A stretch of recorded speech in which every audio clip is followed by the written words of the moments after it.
시편 14편. 하나님이 의인의 세대에 계심이로다.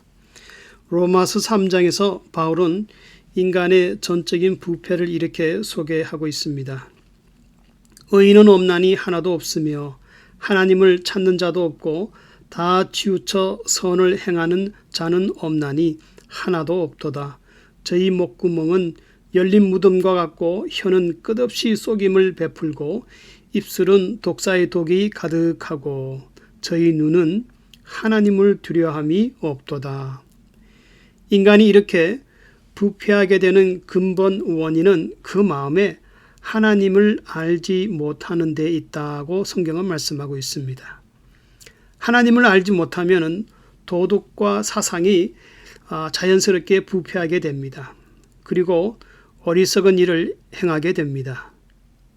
가끔 차를 운전할 때 보면은 기독교인들은 차 뒤에다 물고기 모양의 표를 붙여서 다니는 것을 볼 수가 있습니다. 그리고 그 물고기 표시 안에는 익투스라는 글자가 쓰여져 있습니다.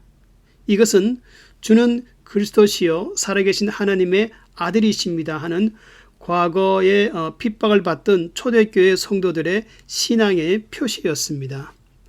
그러나 이것을 비웃는 무신론자들은 물고기가 진화한 4발 달린 물고기 그림을 차 뒤에다 붙이고 다닙니다.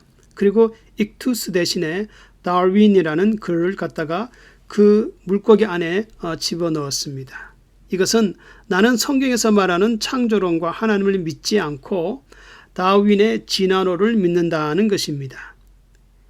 이것을 볼 때 저는 그것을 볼 때마다 저는 생각하기를 당신의 조상은 원숭이일지는 모르나 나의 조상은 원숭이가 아닙니다. 이 세상은 진화된 것이 아니라 하나님이 모든 것을 종류별로 창조하셨습니다. 라고 마음으로 반박을 합니다. 과거에 National Geographic 잡지에서 330만 년 전에 살았다는 3살 된 여자아이의 두개골을 발견해서 5년 만에 컴퓨터 그래픽 디자인으로 진짜 얼굴을 만들어내었습니다. 오래전에 죽은 사람의 뼈만 가지고도 얼굴을 알아볼 수 있으니 얼마나 과학이 발달되었습니까? 그런데 그 얼굴의 모습은 사람의 얼굴이 아니라 조금도 틀림이 없는 어린 원숭이 얼굴이었습니다. 과학이 발달하고 문명이 고도로 발달하였지만은 하나님을 알지 못할 때 그 사상과 판단은 심히 어리석은 것을 알 수가 있습니다. 본 시편은 악인의 죄악과 의인의 고난을 말하면서 무신론의 본질이 무엇인지도 말씀하고 있습니다. 그래서 1절에서는 하나님이 없다 하는 자들의 삶을 이렇게 소개를 합니다. 하나님 앞에서 선을 행치 않으며 하나님을 알려고도 하지 않으며. 이사야서 14장 14절에서는 바벨론 왕 느부갓네살이 하나님과 같이 되었을 때 마귀가 주는 마음을 가졌었는데 느부갓네살이 스스로 생각하기를 가장 높은 구름에 올라가 지극히 높은 자 하나님처럼 되리라. 영어로 하면 I will make myself like the most high 라고 장담을 하였습니다. 그리고 하나님이 없다 함으로 심판도 받고 벌을 주는 자도 없다고 보았습니다. 오히려 자신이 심판을 주고 벌을 주는 자로 그런 일을 담당하는 자로 여겼습니다. 하지만 하나님은 그런 자를 지옥의 맨 밑바닥에 빠뜨리십니다. 그래서 느부갓네살 왕은 짐승과 같이 미쳐서 7년을 들판에서 지냈다고 다니엘서 4장에서 말씀합니다. 하나님이 높아진 그 느부갓네살 왕을 완전히 밑바닥이 되게 하셨습니다. 그리고 하나님이 없다 하는 자들의 행위는 하나님의 백성을 핍박합니다. 그러므로 4절에서는 저희가 떡 먹듯이 내 백성을 먹는다라고 말씀하고 있습니다.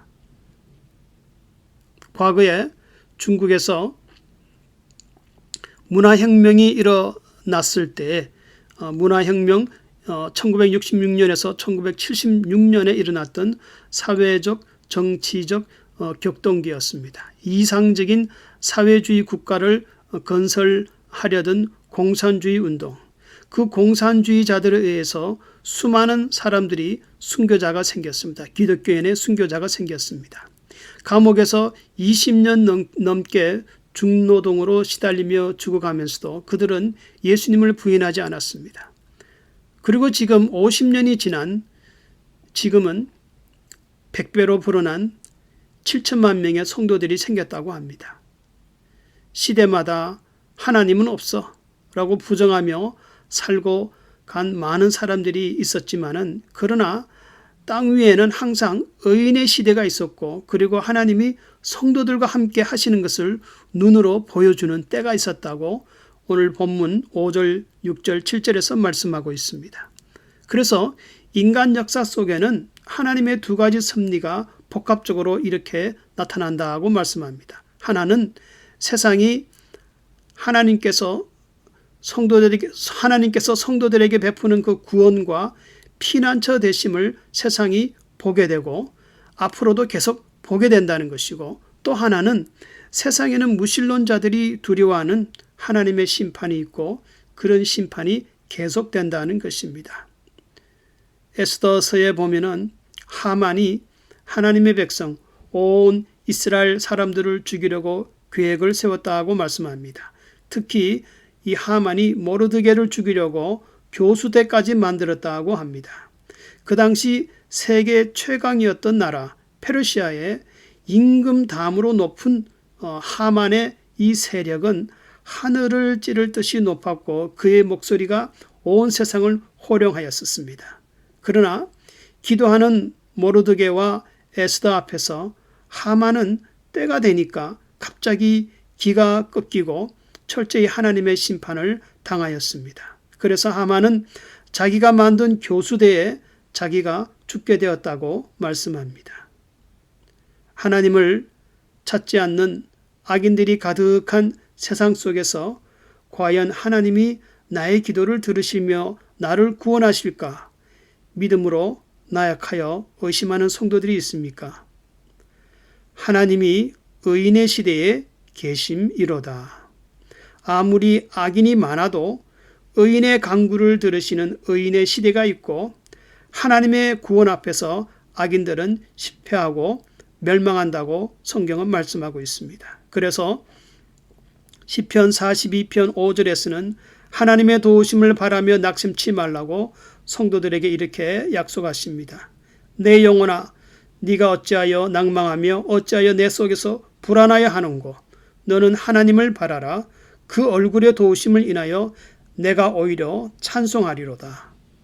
의인의 간구를 들으시며 은혜를 베푸시는 하나님의 이 신실한 사랑이 넘쳐날 수 있기를 주의 이름으로 축원합니다.